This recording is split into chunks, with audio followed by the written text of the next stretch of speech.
When people talk about QAnon, they usually frame it as a bizarre sideshow. A conspiracy cult about pizza shops, satanic rituals, secret videos, and a coming storm. Something so cartoonish that it seems self-refuting. And for years, I argued that that was the point. QAnon wasn't exposing the predators. It was protecting them. It was a predator psyop, a shield built out of absurdity to make the real crimes of the ruling class look laughable by association. If you wanted to discredit any serious discussion of elite networks exploiting children, you couldn't do better than QAnon. But what I want to argue now is that after watching Trump's second term unfold, I am no longer comfortable dismissing even the most grotesque claims as purely fabricated. Not because the details are right, they rarely are, but because the pattern of projection has been too precise, too consistent, and too literal to ignore. Every accusation the right once screamed about their enemies has become a confession of their own intent. FEMA camps, real. Martial law, real. Oppressed caste as traitors, real. A leader above the law, real. Each warning that was supposed to be a fantasy about the left turned out to be a blueprint for the right. If that pattern holds, then even the most outrageous QAnon mythology cannot be brushed aside as harmless fantasy. Let's be clear about the fundamentals. Power doesn't just hide its abuses, it launders them. It uses exaggeration as camouflage. When the Catholic Church was covering up generations of systemic abuse, its defense wasn't silence alone. It was ridicule. Make the very idea of priests as predators sound like an anti-Catholic smear, until the evidence became too overwhelming to suppress. QAnon is that strategy on a civilizational scale. Inflate the charges until it looks ridiculous. Scatter it across 1,000 memes. Then point at the madness to discredit the truth hiding inside. Think about what Epstein and Maxwell exposed. Not some rogue pervert with money, but a transnational web linking billionaires, royalty, intelligence agencies, politicians, and media figures. A system of blackmail and exploitation at the very heights of power. That wasn't conspiracy theory. That was open record.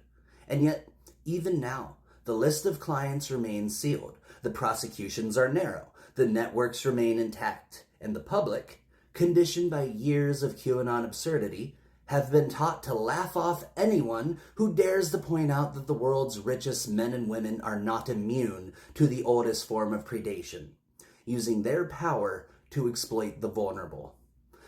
And here's where the projection stops being metaphorical and becomes operational, because Epstein's case straddles both of Trump's presidencies, and in both terms, the same pattern holds. In the first term, Attorney General Bill Barr presided over Epstein's so-called suicide. The cameras malfunctioned, the guards slept, and then Barr himself stepped in to declare it all a perfect storm of screw-ups. I've said before, and I'll say it again, I believe Barr personally ordered Epstein assassinated on Trump's directive. The man who could have exposed a global web of compromise was silenced inside a federal prison cell. Under Trump's Justice Department, at the precise moment his testimony might have named names. That wasn't incompetence. That was execution. Fast forward to Trump's second term, and the baton of suppression passed seamlessly. Pam Bondi, now Attorney General, dangled the Epstein client list before the MAGA base, only to hand them binders of filler. Stagecraft designed to look like disclosure while concealing everything that mattered. Kash Patel, installed as FBI director, became the gatekeeper of the files themselves, ensuring that anything truly explosive never saw daylight.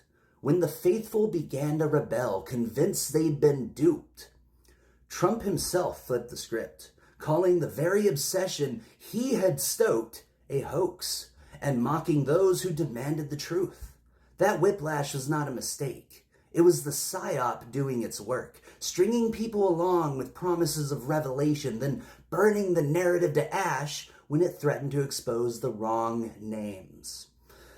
So, When QAnon filled the internet with grotesque fantasies of satanic cabals, the function was not exposure, but inoculation. The cover-up of Epstein shows it in real time. In Trump's first term, the predator was eliminated to protect the network. In his second term, the files were buried to protect the boss. And all the while, the MAGA faithful were trained to believe they were hunting predators, when in fact, they were guarding them. That is the one-to-one pattern in its rawest form. The very people they believed were leading the charge against a global cabal were the ones running interference for it. Here's the pivot point. Under Trump's second term, the mask is slipping. Camps that were once whispered about are visible in photos.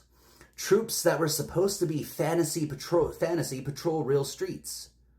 Databases that were dismissed as science fiction now sort human beings into categories of threat. If the projection has been this literal, why assume that it suddenly stops at the grotesque? Why assume that the ugliest whispers about the ruling class are pure invention when every prior whisper has proven to be the dress rehearsal for something real? That doesn't mean believing every meme, every drop, every fever dream. It means recognizing that QAnon may have been more than misdirection. It may have been confession through distortion. By dressing their crimes in cartoonish exaggeration, the predators inoculated themselves. They told the truth in a form so ridiculous that when reality caught up, society would already be too numb to care. That's not conspiracy theory. That's counterintelligence. The predator's greatest weapon is disbelief. They count on the crimes being too grotesque to be believed or too tangled in parody to be taken seriously. Our task is to strip away the camouflage, to see the pattern clearly.